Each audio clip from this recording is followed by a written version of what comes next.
పునాది గట్టిగా ఉంటే భవనము దృఢంగా ఉంటుంది. మన విశ్వాసం దృఢంగా ఉంటే మన జీవితము పటిష్టంగా ఉంటుంది.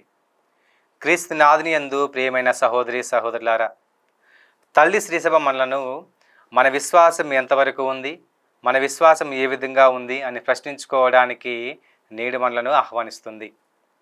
నేటి సువార్త పట్టణంలో క్రీస్తు ప్రభువు 2 రకాల పునాదుల గురించి మాట్లాడతారు. మొదటిది ఇసుక పునాది, రెండవది రాతి పునాది. మొదటిగా ఇసుక పునాది గురించి తెలుసుకుందాం.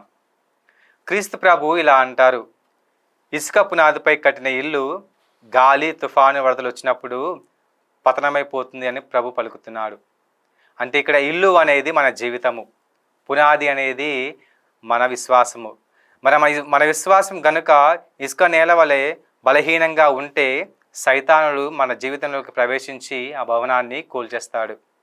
అలాగే కాకుండా మన విశ్వాసంగా దృఢంగా లేకుంటే మనకు బాధలు కష్టాలు అనే తుఫాన్లు వచ్చినప్పుడు మనం ప్రభువుని విడిచిపెట్టి దూరంగా వెళ్ళిపోతాము. కాబట్టి ప్రభు అంటాడు, మీ విశ్వాసము ఇసుక పునాదిని పోలి ఉంటే మీరు పరలోకానికి వచ్చినప్పుడు ప్రభు ప్రభు మేము కూడా నీ నామాన్ని జపించాము అని పలికినప్పుడు ప్రభు ఇలా అంటారు, దుష్టులారా మీరెవరో నాకు తెలియదు, నా నుండి దూరంగా వెళ్ళిపోండి అని ప్రభు పలుకుతుంటారు. కాబట్టి మన విశ్వాసము ఇసుక పునాదిని పోలి ఉంటే మన జీవితము ఫలించదు, మన జీవితము పటిష్టంగా ఉండదు.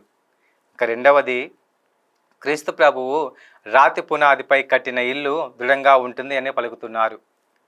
అంటే బాధలు కష్టాలు వచ్చినప్పుడు చాలా వరకు మనము దేవుడు ఉన్నాడా లేడా, దేవుడు నా జీవితాన్ని ఎందుకు ఇలా చేస్తున్నారు అని ప్రశ్నించుకుంటూ చాలా వరకు దేవునికి దూరంగా వెళ్ళిపోతాం.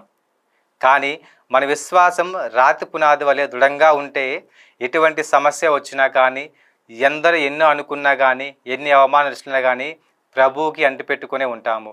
ప్రభువుకి అంటిపెట్టుకుని ఉన్నాము అంటే దానికి కారణము మన విశ్వాసము రాతి పునాది వలె దృఢంగా ఉంటుంది. కాబట్టి ప్రభు మనల్ని ఈరోజు నీ విశ్వాసము ఒకవేళ ఇసుక పునాది వలె ఉంటే దాన్ని వీడి రాతి పునాది వలె దృఢంగా నీ విశ్వాసాన్ని బలపరుచుకోని ప్రభు మనల్ని ఆహ్వానిస్తున్నాడు. కాబట్టి నేడు ఈ రోజంతా కూడా మన విశ్వాసం ఏ విధంగా ఉంది అని పరిశీలించుకుంటూ, ఒకవేళ మన విశ్వాసం బలహీనమైనదైతే, ఒకవేళ మన విశ్వాసము ఇసుక పునాదిలా ఉంటే మన విశ్వాసాన్ని బలపరచమని, మన విశ్వాసాన్ని రాతి పునాదిపై కట్టిన భవనం వలె దృఢంగా నిలపమని ప్రభువుని నేడు ప్రార్థిద్దాం. ఆమేన్.